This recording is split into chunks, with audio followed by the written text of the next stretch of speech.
오늘 우리에게 주신 하나님의 말씀 고린도 후서 2장 1절에서 11절까지의 말씀입니다.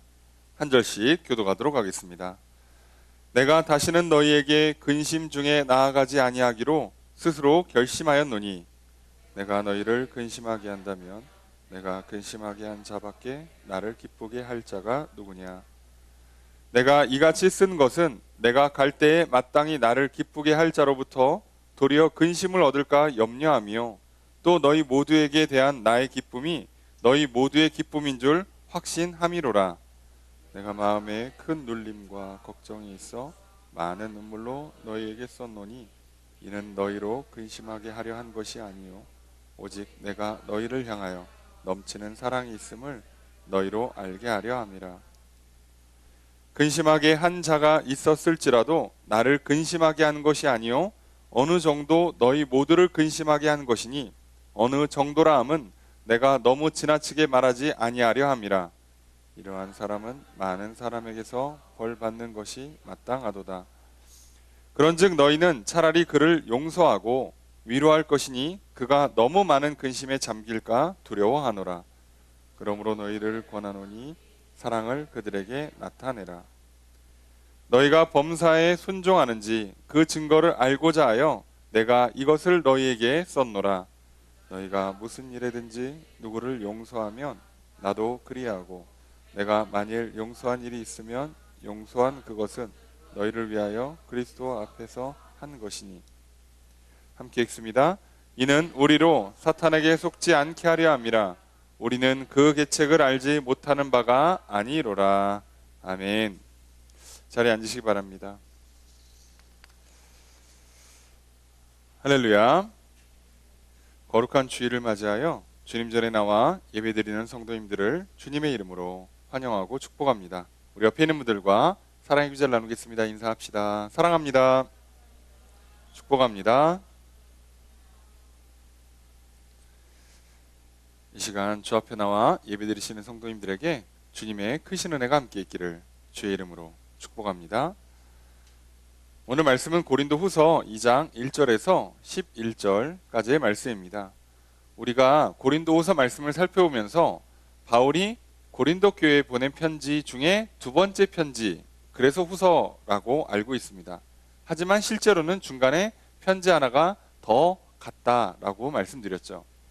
그 편지는 고린도 후서에도 몇 번 나옵니다만 눈물로 쓴 편지라고 보통 표현하는 바로 그 편지입니다.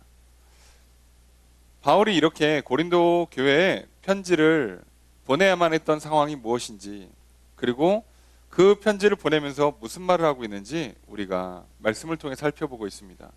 특별히 우리는 지난 시간을 통해서 바울이 고린도전서 마지막 부분에 방문 계획을 적어요. 내가 이렇게 너희들을 방문했다가 마게도냐 갔다가 다시 와서 예루살렘으로 좀 넘어가고 싶다. 그렇게 할 계획이다. 이렇게 방문 계획을 밝혔는데 그 고린도 교회에서 바울의 편지와 디모데의 그 사역을 거절하고 바울이 잠깐 갔는데도 거절하고, 그래서 그 눈물의 편지라 부르는 편지를 들고 디도가 가서 전달하면서 드디어 사람들이 그 편지의 말을 듣고 교회가 분열이 잦아들고 교회 문제를 일으켰던 자들이 떠나거나 벌을 받거나 돌이켜 회개하는 일들이 일어나게 됐어요. 자, 그래서 바울은 이 상황에서 자신이 직접 방문을 하게 되면 편지에 막 책망을 하고 누구누구는 이렇게 하면 안 된다. 내가 누군지 알고 있어. 이 사람 얘네들이지. 얘네들 내가 가면 가만히 안 놔둬. 너희들 하나님께서 이렇게 하실 거야 라고 막 굉장히 강한 메시지를 보냈다고 해요. 그걸 얘기해놓고 자기가 직접 방문하면 말한 게 있는데 안 혼낼 수가 없는 거예요. 야, 근데 너희가 잘못한 건 알지? 넘어가 줄게. 이럴 수가 없는 거예요. 그래서 바울이 일부러 방문을 연기하면서 늦추면서 잘못한 사람들 중에 인정하고 회개하고 돌이킨 사람들은 스스로 말 그대로 자가격리하듯이 스스로 벌을 받아요. 그리고 사람들로 하여금 눈치도 받고 이게 사람들이 알잖아요. 누가 잘한 건지 누가 잘못한 건지를 분별하게 됐어요. 그러니 생각해 보세요. 사람들이 다 이렇게 쳐다볼 거 아니에요. 너 때문에 교회가 분열이 났어. 너가 이상한 소리 해가지고 사람들이 오해하고 막 싸움이 났어. 그러면요, 이 사람이 이미 눈치 보고 있고요. 죄송합니다 해도 뭐 한두 끝도 없잖아요. 그런 상황에서 바울은 이 문제가 그렇게 정리가 되기를, 그래서 내가 직접 가서 벌 주지 않고 내가 나중에 갔을 때에는 얼추 서로 잘못을 인정하고 마음고생하고 서로 화해하고 용서가 어느 정도 진행된 상태에서 바울은 고린도 교회를 방문하고 싶었던 거예요. 그게 우리가 지난주에 살펴본 것처럼 하나님의 뜻이고 마음이었고, 자기의 그것에 본인은 예스라고 순종하면서 갔고, 그 결과 교회에 직접 가서 징계를 하지 않아도 되는, 그래서 결과적으로는 바울과 고린도 교회 성도들의 관계가 굉장히 엄한 스승과 뭐 혼나는 학생의 관계가 아니라 서로 사랑하는 목회자와 성도의 관계를 끝까지 잘 유지할 수가 있었어요. 바울은 그래서 그것에 대해서 감사하죠. 그러면서 우리는 살펴봤어요. 왜 해명이 중요한가? 왜 말을 해야만 하는가? 우리는요, 인간이기 때문에요, 100%라는 건 불가능해요. 글을 읽고 눈으로 보고 뭐 귀로 듣고 손으로 만진 그 모든 것도 100%다 이해할 수가 없어요. 그리고 그걸 100%다 전달하는 것도 불가능해요. 그러다 보니까 우리는요, 무조건 온전하게 이해하지 못한 부분만큼 오해가 생겨요. 바울도 분명히 그 얘기를 합니다.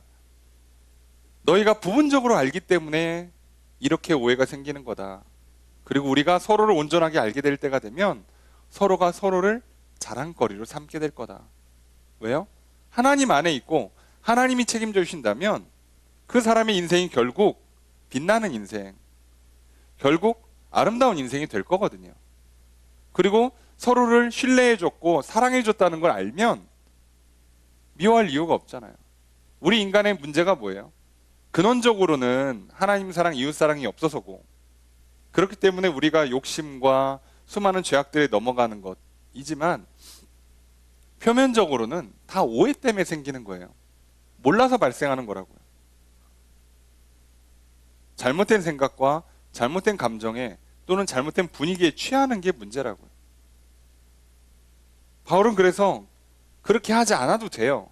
이쯤 됐으면 바울은 가서 내가 원래는 가기로 했는데 너네들 사는 거 보고 좀 늦게 왔어. 이해해줘. 이렇게 해도 아무도 뭐라고 할 사람 없어요. 그리고 연기했기 때문에 또 바울을 싫어하고 공격할 사람들은 그걸 가지고 또 트집을 잡을 거예요. 그것과 상관없이 바울은요, 자기가 사랑하는 고린도 교회 성도들이 부분적으로 알고 그로 인해서 오해가 생기지 않도록 열심히 자세히 정확하게 설명해 주는 겁니다. 오늘 우리가 살다 보면요, 수많은 계획들이 변경돼요. 2020년 연초에 시작했던 계획대로 진행된 사람이 전 세계에 단 한 명도 없을 겁니다. 그런데 2021년이라고 사실 뭐가 크게 다릅니까? 연초에 계획하고 벌써 3주가 지나고 있습니다. 계획한 거 많이들 수정하고 계실 겁니다. 벌써 뭐가 안 되고 틀어지고. 우리는 계획에 연기되는 것에 대한, 내가 생각한 것과 다른 일이 일어나고 내가 계획한 것과 다른 일이 일어나는 것을 굉장히 싫어합니다. 그래서 우리는 점점 더 함정에 빠져요. 점점 더 완벽한 계획을 세우려고 하고요, 완벽한 일처리가 일어나기를 바라요. 그리고 그것을 방해하는 사람들은 다 적으로 간주해요. 그러니 우리 사회에, 우리 인생에 온갖 분열과 갈등이 끊어질 수가 없는 거예요. 여러분, 우리 인생은요, 무조건 계획대로 되지 않습니다. 무조건 수많은 변경과 수정의 작업들을 거쳐야 돼요. 그러니 완벽한 계획을 세우거나 완벽한 계획을 진행하는 걸 방해하는 그 대상이나 또 그것을 하지 못하게 되는 이런 불가항력적인 현상들이 일어났을 때 누군가를 탓하고 원망하는 인생이 되지 않으려면 이 변화에 흐름에 하나님의 뜻이 무엇인가를 잘 분별해야 돼요. 하나님께서 어디로 인도하시는가. 바울도 알았겠죠. 이 계획이 변경되는 순간 자기들을 공격하는 사람들은 또 먹잇감을 찾아서 나를 물러뜯을 것이라는 걸 왜 몰랐겠어요. 그럼에도 불구하고 바울이 그것의 변경을 할 수 있었던 이유는 단지 상황이 바뀌었기 때문이 아니라 이 상황을 놓고 어떻게 할지를 하나님께 물었기 때문이에요. 그리고 하나님의 뜻을 따랐어요. 결국은 더 좋은 결과가 일어났죠. 우리는 교만하기 때문에 내 계획이 가장 좋은 결과를 이뤄낼 거라고 착각을 해요. 속는 거죠. 사단은 그렇게 속입니다. 야, 이거 정말 좋은 아이디어지 않냐? 네 계획대로 되면 너의 인생은 성공할 거야. 너의 인생은 참 행복하고 아름다운 인생이 될 거야 라고 우리를 계속 속여요. 그래서 그 계획을 방해하는 그 누구라도 다 미워하게 돼요. 그게 설령 부모라 할지라도, 배우자라 할지라도, 나아가 자녀라 할지라도요, 다 미워해요. 심지어 누구는요, 날씨도 원망하고 시대도 원망하고. 얼마나 많은 사람들이 코로나라는 질병을 원망하겠습니까?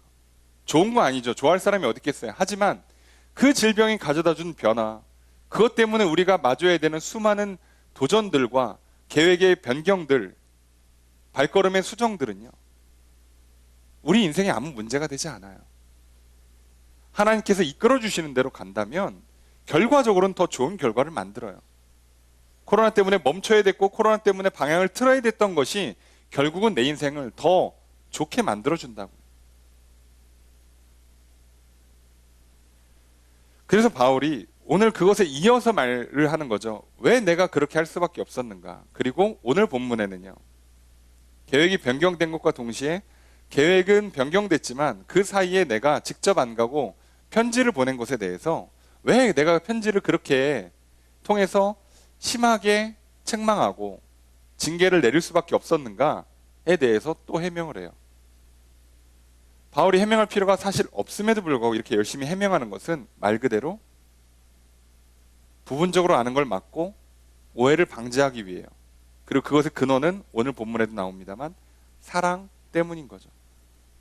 과연 바울이 고린도 교회 성도들을 향해서 어떻게 대하는가, 어떤 메시지를 전하는 걸 통해서 우리 안에 있는 수많은 갈등과 수많은 변화와 수많은 도전들 앞에, 그리고 그 문제들 때문에 우리 삶에 어쩔 수 없이 받아들여야 되는 책망, 징계, 벌, 고통, 슬픔들을 우리는 어떻게 받아들이고 해석할 것인가를 오늘 말씀을 통해 생각해 보려고 합니다. 오늘 우리에게 주시는 말씀을 살펴보도록 할 텐데요. 먼저 1절 말씀 함께 읽겠습니다. 시작. 내가 다시는 너희에게 근심 중에 나아가지 아니하기로 스스로 결심하였노니. 오늘 본문에 바울은 분명히 얘기합니다. 내가 스스로 결심했다. 뭘 결심했는가? 내가 다시는 너희에게 근심 중에 나아가지 않겠다라고. 무슨 말이냐면 너희들에게 근심을 주지 않기 위해서 너희들에게 가지 않기로 결정했다는 거예요. 그럼 근심을 준다는 게 뭐냐? 자, 이 근심을 준다는 것의 단어가 리페입니다. 이게 근심이라고도 번역을 하고요, 고통이나 슬픔이라고도 번역을 해요. 여기서 말하는 건 단지 마음에 불편함을 주는 게 아니라 슬픔을 주고 또는 고통을 주는 거예요. 여기서 말하는 근심은 말 그대로 일이 잘 안 돼가지고 사람들이 걱정하고 염려하고 두려워하게 만드는, 그게 마음의 불편함이든 또는 물리적으로 불편함을 겪든 그런 걸 뜻하는 거예요. 그래서 여기서 근심이라고만 쓰니까 자꾸 사람들이 걱정만 하는 걸로 생각하지만 그게 아니라 굉장히 불편하고 힘들고 슬프고 아프고 어려운 걸 통칭하는 표현이라고 이해하시면 돼요. 바울은 지금 고린도 교회 성도들에게 성도들을 아프고 슬프고 힘들게 하지 않기 위해서 안 가겠다는 거예요. 왜냐면 가면 매를 들어야 돼요. 우리도 알잖아요. 아이들 훈육할 때 매를 대기 싫어서 일부러 기회를 주잖아요. 그거 해야지, 셋 셀 거야, 하나 둘 하고 셋으로 가면 그냥 때려야 되니까 그때부터 어떻게 하는 거예요? 둘의 반, 둘의 반의 반. 이거 무슨 얘기예요? 지금 갑자기 하나에서 둘로 가는 시간이 길어지고 뭐 그런 거 아니에요. 그죠? 내가 지금 최대한 너희를 안 때리기 위해서 기회를 준다는 거잖아요. 그 마음이 뭐예요? 사실은 사랑의 마음이죠. 우린 잘 봐야 돼요. 때리는 것도 사랑의 매고요. 때리는 걸 최대한 늦추기 위해서 기회를 또 주고 시간을 끌어주는 것도 사랑이에요. 우리는 실수하기가 쉬워요. 때리는 건 사랑이다. 때리지 않는 게 사랑이다. 기다려주는 게 사랑이다. 뭘 이렇게 시간 끄냐 그냥 확 매를 대라. 이게 사랑이다. 이걸 놓고 싸우는 순간 우리는요. 속는 거예요. 때려도 되고요. 기다려줘도 돼요. 뭘 하냐가 중요한 게 아니라 그 중심에 사랑이 있느냐가 더 중요해요. 여러분 하나님께서요. 한없이 몇백 년씩 기다려주기도 하고요. 어느 때는요. 나라를 거의 망가뜨려서 정말 소수의 사람만 남기고 다 죽이기도 하세요. 그럼 도대체 언젠 사랑한 거고 언젠 사랑한 게 아닌가요? 그게 아닙니다. 전부 다 사랑하시는 거예요. 뭘 하느냐보다도 더 중요한 건 사랑의 마음이 더 중요하죠. 바울도 마찬가지예요. 하나님의 뜻을 따르기로 결정했고 그 뜻 안에서 고린도 교회 성도들을 향한 사랑을 하기로 결정한 것의 결정은 결국은 지금은 가지 말아야겠다예요. 하나님께서 가지 않는 쪽으로 가르쳐 주셨고 마음을 주셨고 나는 가지 않기로 결정하는 거예요. 왜요? 사랑하니까. 물론 하나님 말씀에 순종하는 것도 있고 하나님을 사랑하기 때문에 그런 것도 있지만 고린도 교회 성도들을 사랑하기 때문에 그러는 거죠. 그러면서 하는 이 표현이 정말 귀한 표현이에요. 2절 말씀 읽겠습니다. 시작. 내가 너희를 근심하게 한다면 내가 근심하게 한 자밖에 나를 기쁘게 할 자가 누구냐. 말이 빙빙 도니까 이게 무슨 말인가 싶은데 이렇게 좀 뭔가 애매하다 싶을 때는 가급적 다른 번역을 읽어보시는 걸 제가 여러 번 추천드렸습니다. 새 번역으로 2절 말씀 읽어드릴게요. 내가 여러분을 마음 아프게 하더라도 나를 기쁘게 해줄 사람은 내가 마음 아프게 하는 그 사람밖에 누가 있겠습니까? 예요. 그래도 어려우신가요? 자, 무슨 얘기냐면 내가 가서 너희들 징계해서 그죠? 그래서 너희들이 근심해, 걱정해, 아파, 슬퍼. 그럴 수 있죠. 혼나서 기분 좋을 사람이 어디 있겠어요? 매 맞고 좋을 사람이 어디 있겠어요? 매 맞으면 몸도 아프고 마음도 아프고 힘들어요. 다 어려워요. 그런데 바울이 고백은 뭐냐면 그건 그건데 결국 나를 기쁘게 해줄 사람이 누구냐는 거예요. 너희들이라는 거예요. 내가 지금 가면 너희들한테 매를 대야 되는데 내가 누구한테 기쁨을 얻냐는 거예요. 너희들 고린도 교회 성도들한테 기쁨을 얻잖아요. 여러분 마찬가지예요. 지금 부모의 심정으로 바울은 고린도 교회 성도들을 대하고 있어요. 여러분 이게 부모가 되면 이 마음을 훨씬 더 잘할 수가 있어요. 자녀가 속을 썩입니다. 속 썩이는 자녀가 있는데도 불구하고 부모가 포기하지 못하는 이유가 뭐예요? 뭐 사랑하기 때문이죠. 혈육이니까. 그죠? 혈육이니까 사랑하기 때문이죠. 이게 무슨 얘기예요? 아니 내 자식은 맨날 속 썩이고인데 옆집 내 친구의 아들 딸들은 얘기만 들어도 막 흐뭇해. 와, 어떻게 저런 참 훌륭한 자식들이 있나 싶어요. 그래서 옆에 자식들이 잘한다는 얘기 듣고 막 마음이 기쁩니까? 예. 죽으나 사나 내 기쁨은 내 자녀가 잘 돼야 돼요.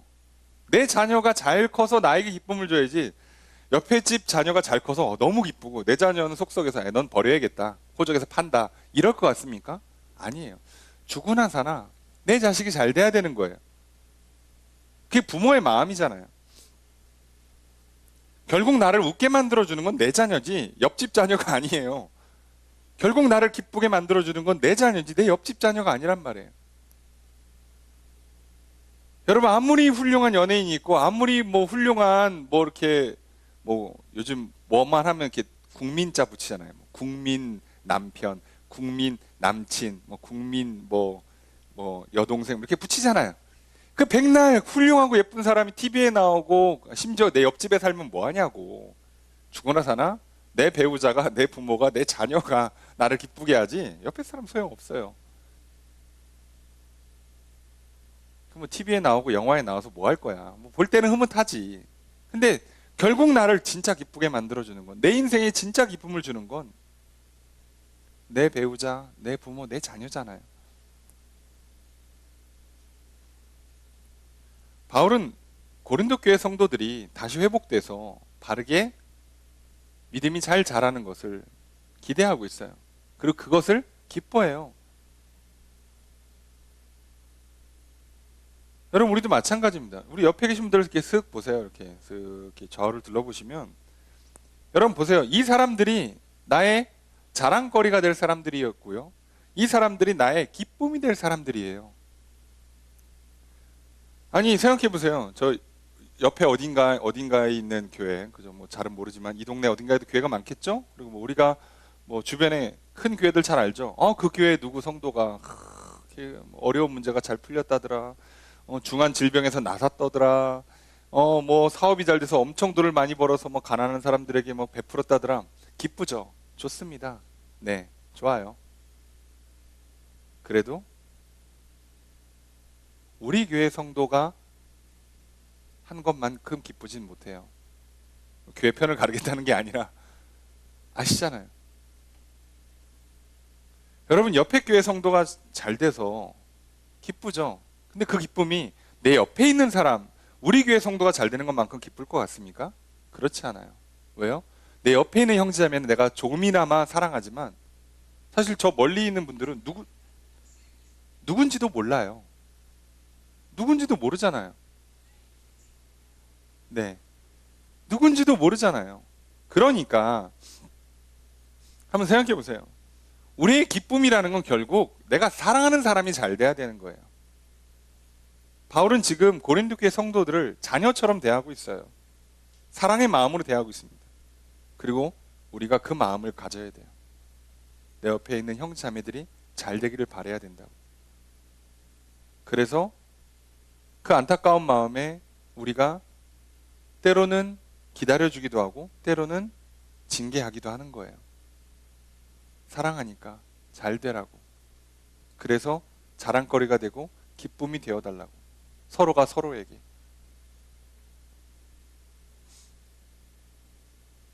바울은 자신의 방문 연기가 분명히 논란거리가 될 거라는 걸 알고 있어요. 근데 하나님 말씀을 따르면서 하나님을 사랑하는 마음 잃지 않았고요. 그리고 열심히 자세히 쉽고 빠르고 정확하게 해명하면서 고린도 교회 성도를 향한 사랑의 마음도 잃지 않았어요.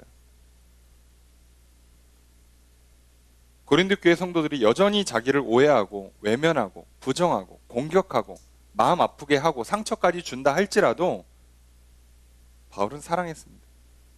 왜요? 오해 때문이라는 걸 아니까요. 부분적으로 알기 때문에 생기는 현상이라는 걸 아니까요.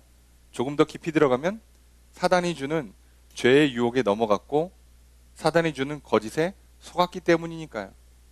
바울은 절대 성도를 미워하지 않습니다. 사단을 미워하지. 그러니까 바울은 끝까지 성도를 사랑하는 거예요. 끝까지. 그래서 이 모든 불편함과 장애물들을 다 뛰어넘고 사랑하는 거예요. 그 마음을 이렇게 전하잖아요. 너희들 말고 내가 누구에게서 기쁨을 얻겠냐는 거죠. 다시 말하면 내 기쁨은 너희들이라는 거예요. 너희들이 잘 돼야지. 누가 잘 되냐는 거예요. 이게 바울의 마음이고 이게 하나님의 마음이고 이게 부모의 심정 아니겠습니까? 바울은 그렇게 해요. 고린도 교회 성도들 향한 기대를 멈추지 않았어요. 우리가 지난 시간에 살펴봤잖아요. 부분적으로 알고 있지만 나중에 잘 알게 되면 서로가 서로를 자랑스럽게 여길 거라고, 자랑거리를 삼을 거라고. 그런 기대와 소망을 포기하지 않아요. 여러분 정말 부모가 자녀를 사랑해 보세요. 그 자녀를 향한 기대를 포기하지 않아요. 아무리 썩썩여도 결국은 얘가 정신 차리고 돌아와서 잘할 것이다. 그래서 눈물로 기도하고 기다려주기도 하고 매를 들기도 하는 거 아니겠습니까? 물론 인간은 연약하고 한계가 있기 때문에 이게 잘 안 돼요. 하지만 하나님은 가능하시죠. 바울은 그 하나님을 믿기 때문에 이게 가능할 거라고 믿는 거예요. 자기가 거리까지 이렇게 멀리 떨어져 있고 자기의 연약함이 있고 성도들의 연약함인데 이게 완벽하게 이루어지겠어요? 결국은 잘 될 수 있다는 근거가 어디 있겠어요? 없어요. 여러분 우리 인생의 비극이 뭐예요? 내가 가장 사랑하는 내 배우자, 가장 사랑하는 나의 부모나 나의 자녀가 결국은 자랑거리가 되지는 못하고 수치가 되는 거고, 기쁨이 되지 못하고 슬픔이 되는 게 인생의 비극 아닙니까? 왜요? 우리는 그렇게 할 수 있는 능력이 없어요. 하지만 하나님은 능력이 있으시잖아요. 결국 하나님께서 이들을 포기하지만 않으면 해내실 거잖아요. 그래서 결국 해내셨잖아요. 결국 고린도 교회를 회복시켜 주셨잖아요. 바울은 끝까지 기도했고 하나님 말씀에 끝까지 순종했고 고린도 교회도 결국 무너지지 않았고. 아니, 갔다가 쫓겨난 사람이 무슨 수로 편지 몇 번 썼다고 고쳐지겠어요. 근데 되잖아요. 하나님 안에서는 됩니다. 참 안타까운 건 부모가 자식한테도 못하는 걸, 부부가 배우자에게도 못하는 걸 교회에선 가능할 때가 많아요. 하나님 안에선 가능할 때가 많습니다. 놀랍지 않아요? 집에서도 어찌하지 못하는 그 망나니 같은 자녀가 하나님 안에서, 교회 안에서, 공동체 안에서 회복이 돼요. 그러니 가장 어리석은 부모가 누구예요? 아이의 문제를 해결해 보겠다고 교회에서 오히려 빼서 자기 집에서 승부를 보려고 하는 사람들이죠. 못합니다. 됐으면 처음부터 하나님께서 그런 건 집에서 하라고 가르쳐 주셨겠죠. 안 돼요. 여러분, 그러니 불편해하지 마세요. 서로 오해가 생기고요, 다툼이 나고. 교회도 마찬가지예요. 똑같은 그런 일이 일어나도 너무 염려하지 마세요. 우리가 사랑하기를 멈추지만 않으면 돼요. 하나님을 신뢰하는 것만 멈추지 않으면 결국 이깁니다. 저도 마찬가지라고 생각을 해요. 여러분들이 결국 저의 자랑거리, 저의 기쁨이 될 거라고 소망을 갖고 있어요. 인간적인 눈으로 볼 때는 조금 이렇게 계산이 잘 안 되는 경우도 있고, 아, 답답하다, 이거 언제쯤 될라나 싶을 때도 있고, 물론 여러분이 아니라 제 자녀를 볼 때도 그래요. 저것들이 언제 커서 사람 노릇하고, 아, 될까? 자, 이런 마음이 들죠, 인간적으로는. 예, 그죠? 예, 공부하는 거 보니까 아, 답답하다, 뭐 이럴 때가 있어요. 하지만 그건 인간적인 눈이고요. 정말 하나님 안에 있다면, 그리고 내가 하나님께 기도한다면, 그리고 최소한 하나님을 향한 믿음이 우리 안에 조금이라도 있다면 우리는 결코 지지 않아요. 그래서 바울은요, 이 문제의 근원이 성도들이 아니라 사실은 사단인 걸 알기 때문에 사단과 싸워야 되는 거예요. 거짓과 싸우고 죄와 싸워야 되는 거죠. 그러니까 어떻게 하는 거예요? 사단과 싸우기 위해서, 죄와 거짓과 싸우기 위해서 어떻게 해요? 그래서 오해를 막기 위해서 자꾸 알리는 거고요. 유혹이 틈타지 못하고 거짓에 속지 못하도록 계속 훈계를 하는 거예요. 이 사람을 어떻게 미워하는 게 아니라, 괴롭히는 게 아니라 사단이랑 싸우려고요. 이게 사랑이에요.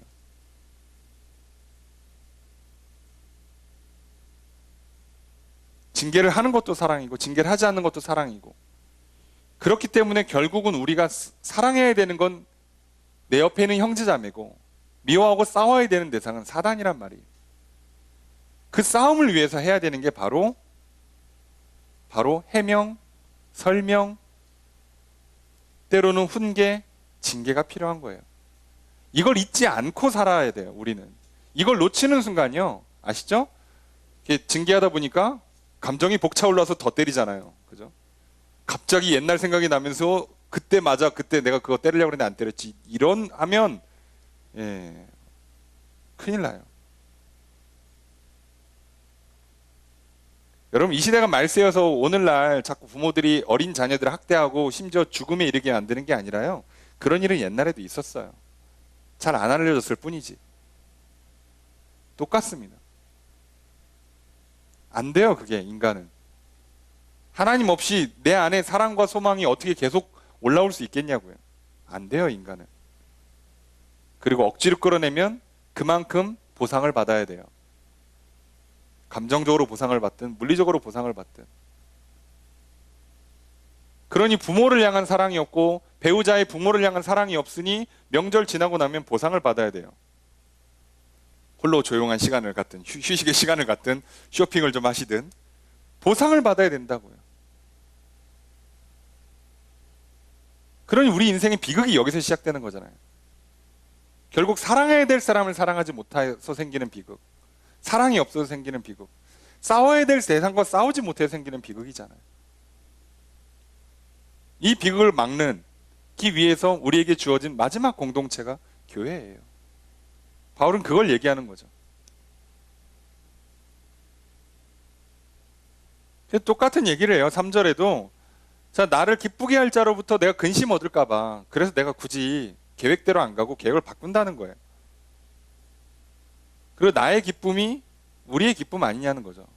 나만 기쁘겠냐는 거예요. 결국 니들 잘 되면 나만 좋냐는 거예요. 그렇잖아요. 여러분 여기 계신 분 중에 단 한 분이 로또에 맞았다 칩시다. 할렐루야. 아니면 사업이 대박 났다고 칩시다. 그럼 1년에 막 몇십억씩 벌었다 쳐요. 저만 기뻐요? 아니, 옆에 계신 분들 안 기뻐요? 설마 그분이 밥 한 번 안 사겠어요? 교회 교인들한테 커피 한 잔 안 돌리겠습니까? 안 기쁘겠냐고요, 그게. 당연한 거잖아요, 당연한. 여러분이 잘 되면 저만 기쁘냐고, 여러분 옆에 계신 분들은 안 기쁘냐고요. 오늘 우리가 바울이 갖고 있는 마음을 잘 보세요. 그 안에 절대 비교하고 시기하고 질투하고 편가르고 이런 거 없어요. 사랑하니까요.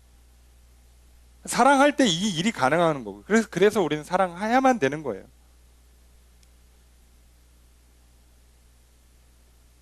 사절 말씀 함께 읽겠습니다. 시작.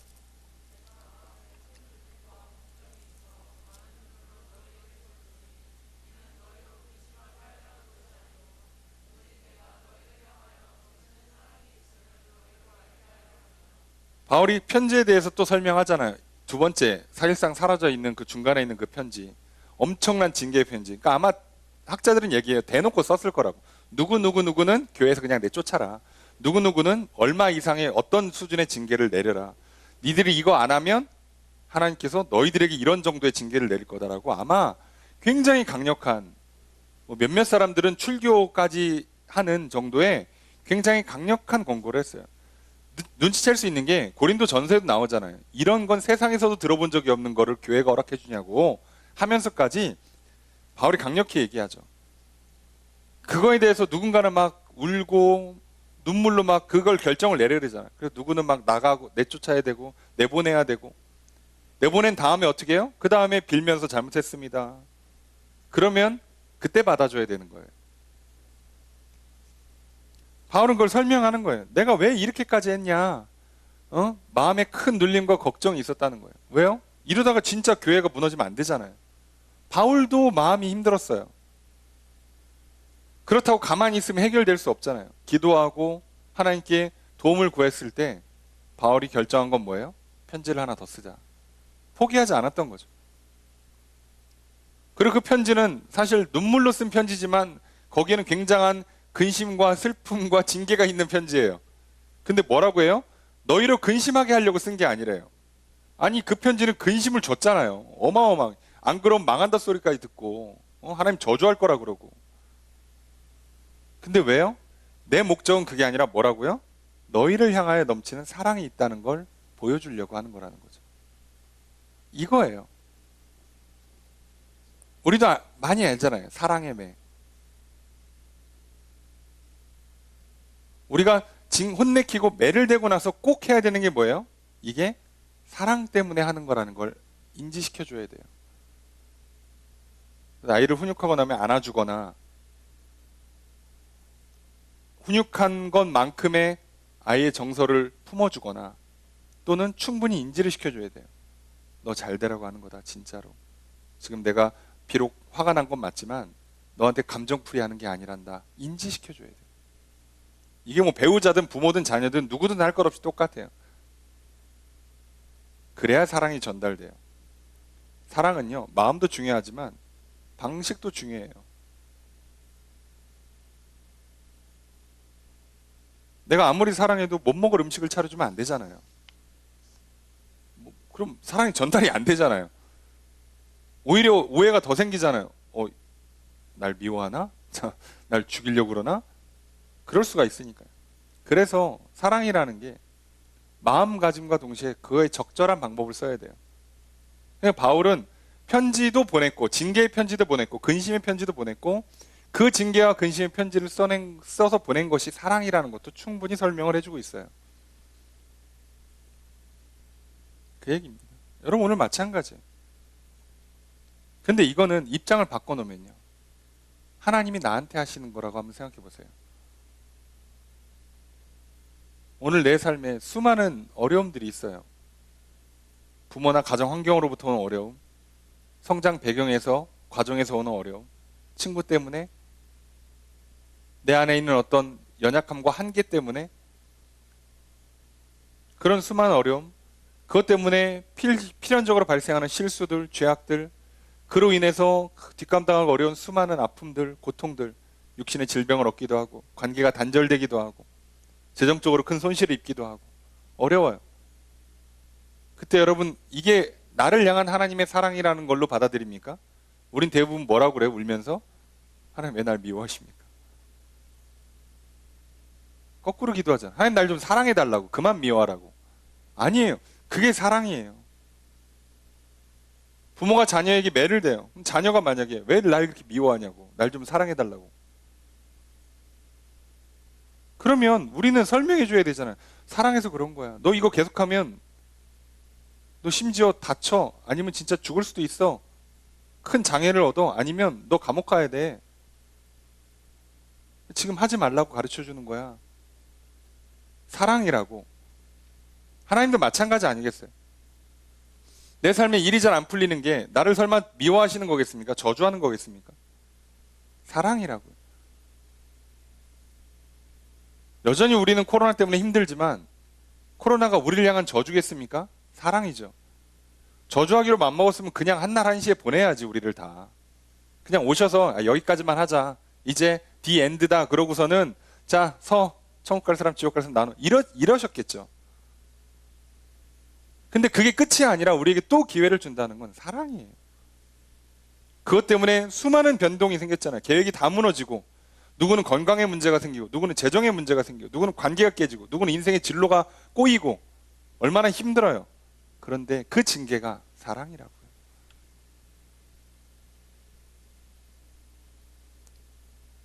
우리는 바울이 고린도 교회를 하는 것과 똑같이 하나님께서 나에게 하시고, 또한 이제 나도 다른 누군가를 향해 똑같이 해야 돼요. 그러니 충고하고 권면하고 혼내키는 걸 두려워하지 마십시오. 하셔야 합니다.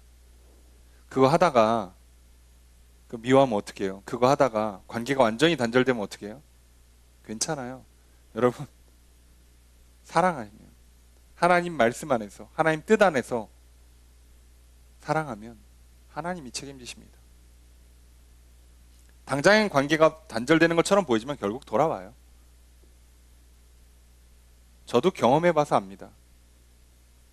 가끔씩은 심한 경우는 몇 년 걸려서 돌아와요. 그때는 많이 쫄리죠. 저도 사람이니까. 아, 내가 이러다 한 영혼 보냈나? 말실수라도 한 거 아닌가? 여러분, 그러면 아무 말도 못합니다.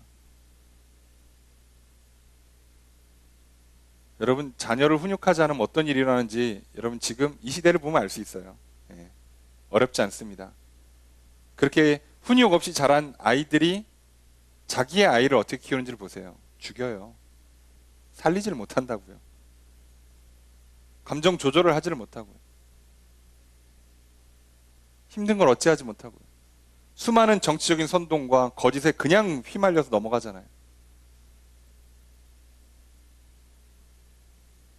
참 답답하지만 결과를 보시면 아시잖아요. 그러니 두려워하지 마십시오. 바울이 계속 얘기합니다. 그러면서 그거에 대한 설명을 하는 거예요. 징계가 사랑이라는 걸, 아니 징계도 사랑의 수단이라는 걸 정확히 보여주고 있어요. 5절 6절의 말씀도 마찬가지예요.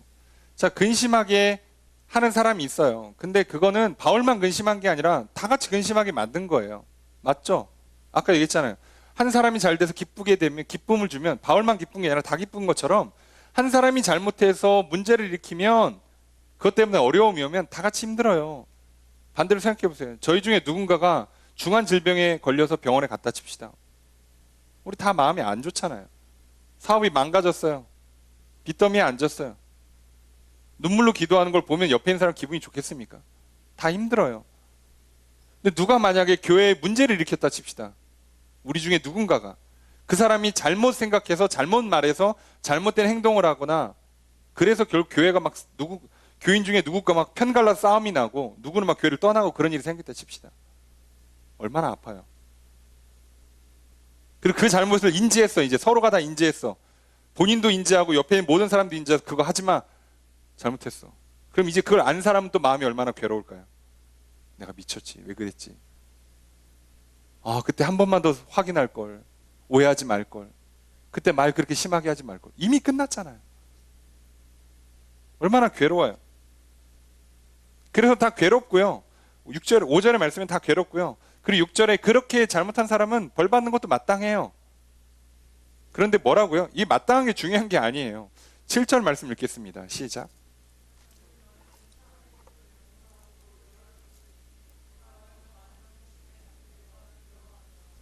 문제는 이거예요. 잘못하면 벌 받아야 돼요. 아니, 눈치 받게 돼 있어요.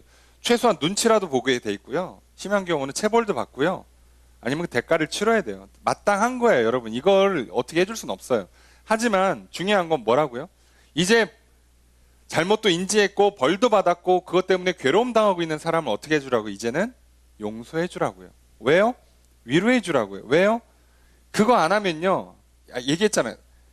징계가 아무리 사랑의 수단으로 썼다 할지라도요.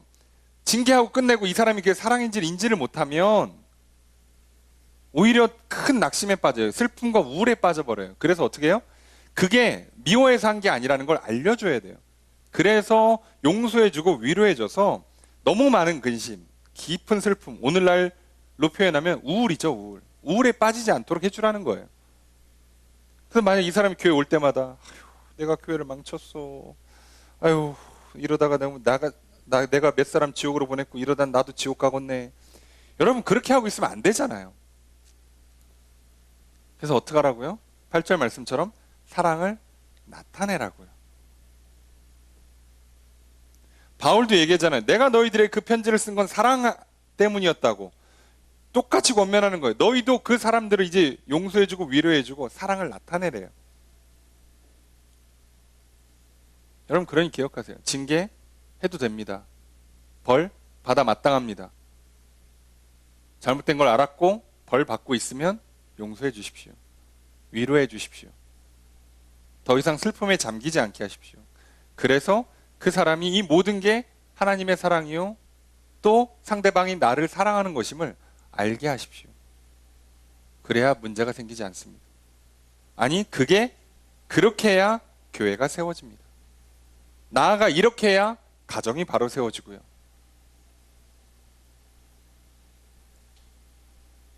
내 새끼라고 오냐오냐 하면요 가정은 조만간 지옥이 될 거예요. 감당할 수 없는 일에 휘말리고 말 겁니다.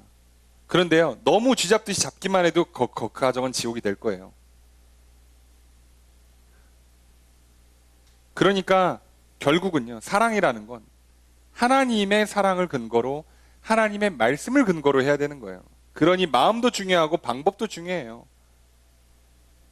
사랑하니까 다 안아줘야지 큰일 납니다.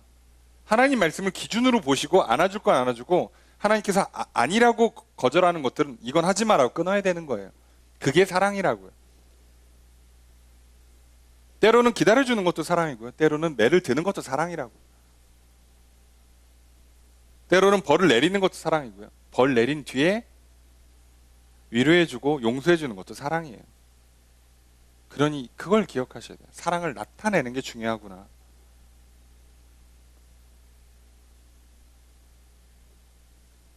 여러분 그러니까 가끔 교회 와서 당황하실 때가 있어요. 뭐 이렇게 막 쏘아대나 싫은 소리를 하나 여기 뭐 이상한 교회 아니야?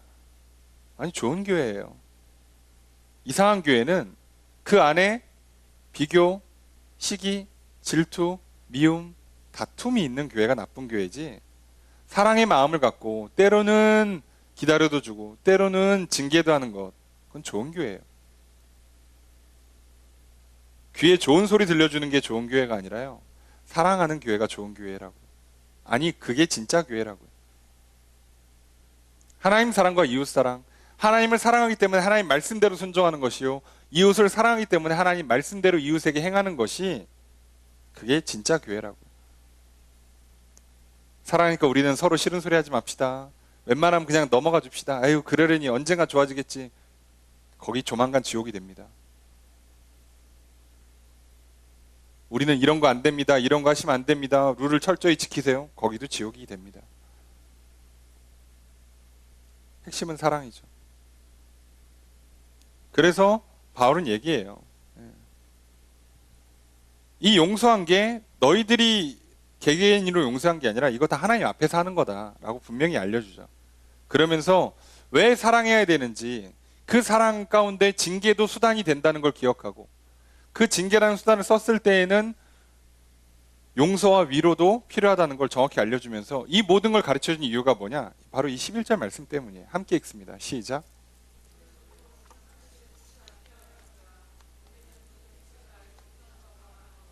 바울은 분명히 얘기합니다. 우리의 싸움은 사단과의 싸움이지 나와 너희 사이의 싸움이 아니라는 거예요. 내 편과 상대편의 싸움이 아니라는 거예요. 여러분, 어리석은 백성들은요, 정치의 선동에 당해서 서로 편가를 싸워요. 지금 우리가 약간 그러고 있죠. 약간이 아니라 좀 매운가? 하여간에 우리가 멍청한 거예요. 옆에 있는 사람은 나랑 정치 색깔이 다르든 나랑 삶의 방식이 다르든 같은 민족이고 같은 동족이고 사랑할 사람이라고요. 미워할 사람이 아니라. 정작 우리가 미워해야 될 사람들은 다 우리나라 경계선 밖에 있잖아요. 다 말이 좋아서 그렇지 총칼 들이밀고 있잖아요. 서로 군대 갖고 있잖아요.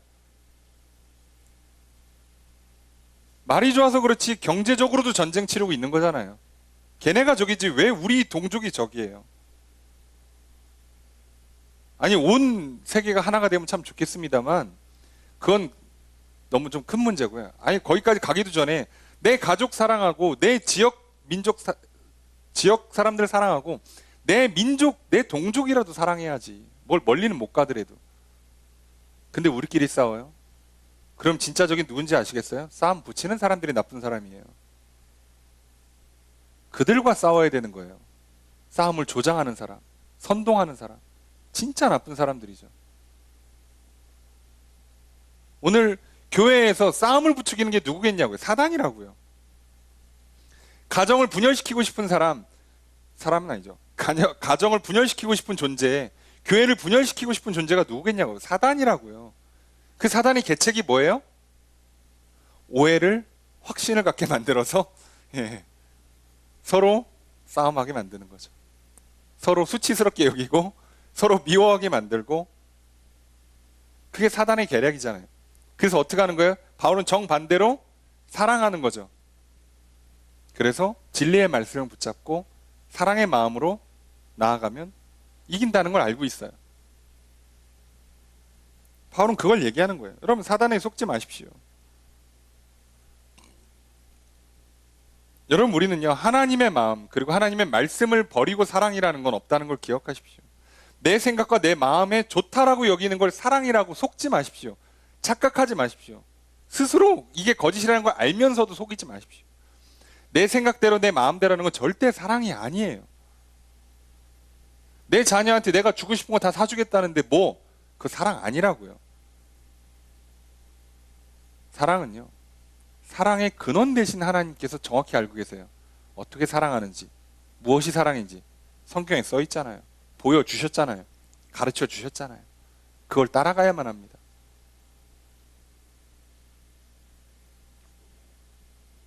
누구는 선물 사주면서 사랑한다고 그러고, 누구는 매를 대면 사랑한다고 그러고, 누구 말이 맞아요?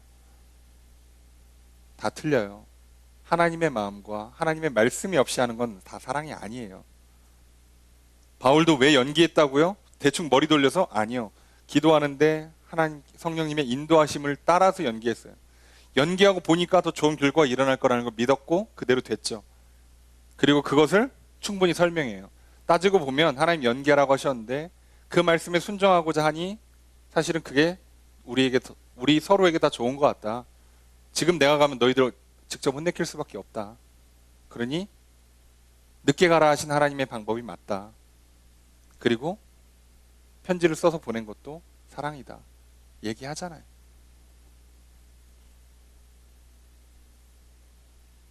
여러분, 감정, 생각, 시대의 정신, 분위기, 상황 이런 거에 휘말리지 마십시오. 사랑은 하나님께 있는 겁니다. 나한테는 없다는 걸 기억하십시오. 그걸 올리지도 마시고 하나님께 사랑 받으시고 그 하나님의 사랑의 말씀을 붙잡으시고 그리고 살아가셔야만 제대로 된 사랑을 하실 수 있습니다. 오늘 말씀을 정리해 볼까 합니다. 징계라는 상황 자체는 좋지 않습니다. 징계라는 건 없는 게 제일 좋습니다. 하지만 사람이 연약하고 실수가 있고 죄의 유혹을 이길 수 없기에 우리는 징계를 받을 수밖에 없습니다. 그러니 사람이 모이면 죄를 짓고 실수한 사람이 있고 그 사람을 징계하는 사람이 있을 수밖에 없는 겁니다. 교회라는 공동체도 특이합니다. 신앙 공동체죠. 그 공동체를 유지시켜주는 핵심, 중심이 무언지를 잘 기억해야 합니다. 말 그대로 신앙 공동체예요. 누구를 믿습니까? 예수 그리스도, 그리고 그분을 보내주신 하나님을 믿죠. 그러니 우리의 공동체의 중심은 하나님과 우리의 구원자 예수 그리스도, 그분이 우리에게 보증으로 주시는 성령님이라는 걸 기억하셔야 돼요. 그러니까 교회라는 곳은 우리가 중심이 될 수가 없어요. 결국 우리는요, 여전히 용서는 받았으나 죄인이기에 또 실수하고 죄를 짓습니다. 그러니까 교회 안에도 징계는 있을 수밖에 없어요. 교회 안에 있는 때로는 슬픈 일, 마음 상하는 일, 괴로운 일, 듣기 싫은 말을 들어야 되고 혼나야 되고 그런 일이 있을 수밖에 없어요. 하지만 그 과정의 핵심은 뭐라고요? 내 마음에 안 드는 거 혼내키는 게 아니라, 담임 목사가 전권을 주는 게 아니라 하나님의 말씀이, 예수 그리스도의 말씀이, 성령님께서 주시는 말씀의 제대로 된 지혜로운 적용점이 그게 기준이 돼서 징계를 해야만 되는 거죠. 요즘은 징계 자체를 거절하는 경향을 갖고 있습니다. 징계 자체가 당연히 아프고 힘들고 싫습니다. 징계를 하는 사람이나 받는 사람이나 좋은 경험이 아닙니다. 하지만 놀랍게도 징계를 통해 사랑이 이루어집니다. 예수 그리스도 안에서는, 하나님 안에서는 징계를 통해서도 사랑이 이루어집니다. 아니, 우리도 징계를 통해서 사랑을 이룰 수가 있습니다. 성경은 분명히 얘기합니다. 하나님은 사랑하는 자를 징계하신다고요. 잠언 3장 12절 말씀에 대저 여호와께서 그 사랑하는 자를 징계하시기를 마치 아비가 그 기뻐하는 아들을 징계함 같이 하시느니라.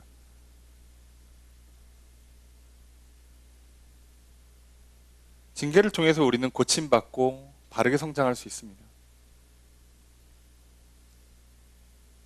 요한계시록 3장 19절 말씀에 무릇 내가 사랑하는 자를 책망하여 징계하노니 그러므로 내가 열심을 내라 회개하라. 그러니까 우리는 배워야 되고 혼나야 되는 거예요. 그걸 통해서 더 열심을 내든가 아니면 잘못된 걸 고치게 돼 있어요. 그렇게 가야 마땅합니다. 징계를 통해서 우리는 사랑을 받아야 돼요.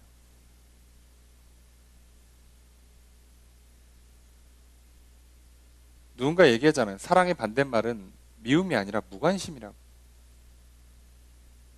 징계가 없으면 사랑이 없어요. 사랑을 전달하기 위해서는 때로는 징계라는 수단을 써야만 합니다. 그러니 오늘 바울이 고린도 교회를 징계할 수밖에 없었고 또 하나님이 우리를 징계할 수밖에 없는 것입니다.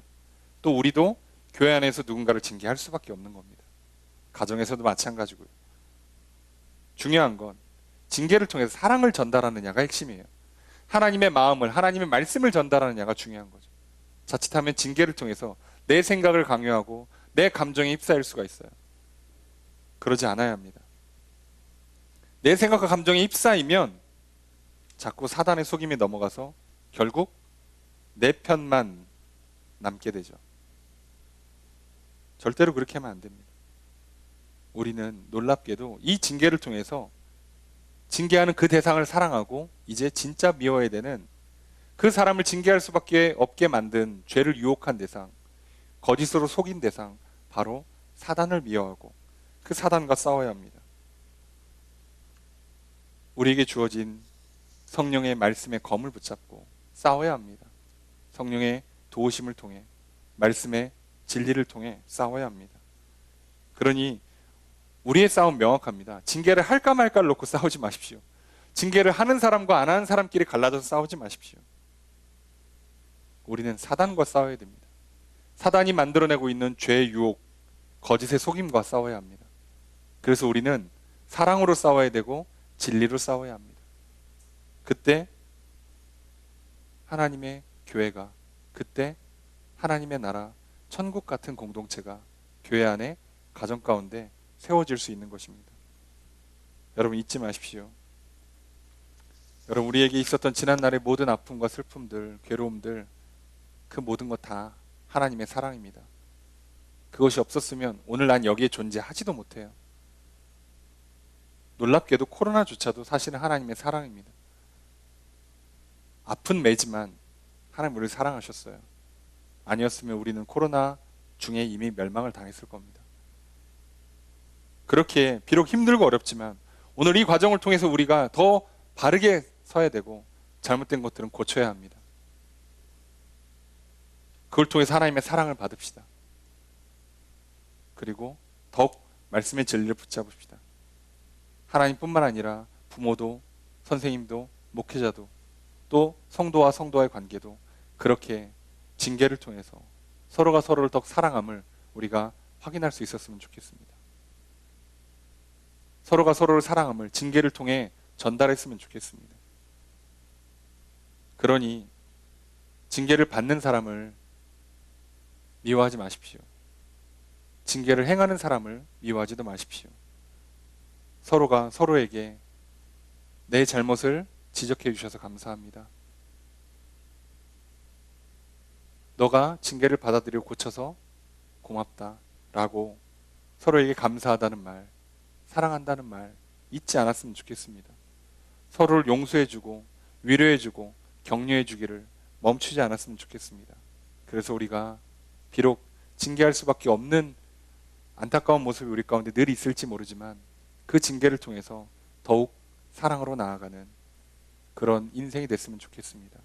그런 교회 공동체, 그런 가정이 되길 소망합니다. 2021년 부디 하나님으로부터 오는 징계가 없기를 소망합니다. 설령 그 징계가 있다 할지라도 그걸 통해서 분명한 하나님의 사랑을 받아 누리시기 바랍니다. 그래서 더 바로 세워지는 한 해, 더 하나님의 나라가 이루어진 한 해가 되기를 주의 이름으로 축복합니다. 그것이 나아가 우리 교회 가운데 그리고 우리의 가정 가운데 이루어지기를 주의 이름으로 축복합니다. 그런 징계를 통해서까지도 우리를 사랑하시는 그 하나님의 크신 사랑이 저희 여러분들 가운데 함께 있기를 주의 이름으로 축복합니다.